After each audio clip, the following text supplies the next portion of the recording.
Сегодня мы с вами будем проходить тему акцент, пути удаления акцента, и будем с вами знакомиться. Итак, откуда у нас идет акцент?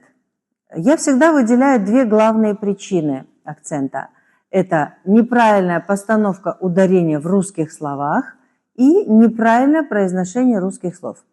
Бұл жерде biraz кыргызча түшүндүрүп кетсем. Акценттен арылуунун эки эле жолу бар. Орус сөздөрдө ударение, кыргызча айтканда басымды туура коюу, и орус тилинин алфавитинин тамгаларын, тыбыштарын орусча айтуу, кыргызча эмес. Бүгүн биз силер менен алфавитке көңүл бурайлы, орус алфавитке. Мен азыр силерге орус алфавитинин тамгаларын туура айтууну үйрөтөмүн. Баштайлы.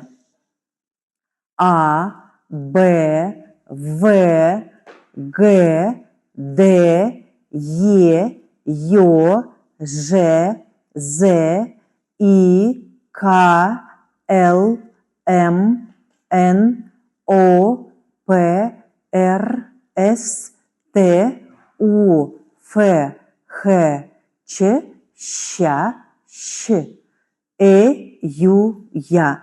Мен мягкий знак менен бөлүү знагын айткан жокмун.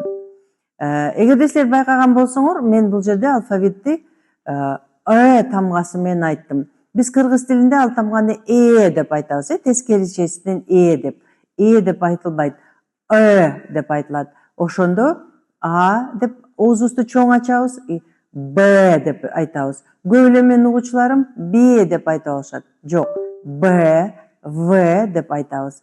Анан орус алфавитинде биз көңүл буручу тыбыш тамгалар бар. Бул мисалы К тамгасы.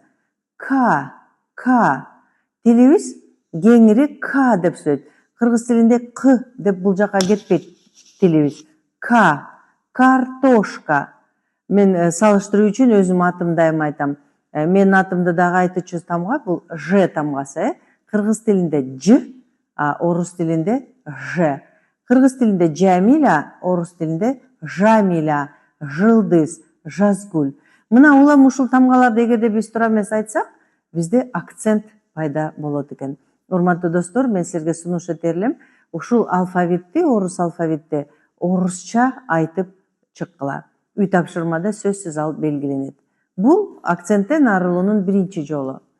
Экинчи жолу бул мен айтып кеткендей, орус сөздөрдө ударениени туура эмес койгондуктан болот. Биз көбүнчө кыргызча кое алабыз. Ооба, кыргыз тилинде ударение сөздүн аягына коюлат. Мисалы, энекем, мектеп, барамын, кыламын. Байкадыңарбы? Акыркы муунга кетип атат. Орус тилинде ударение алмашып турат орду менен. Орусча бегущее ударение деп коет. Бегущее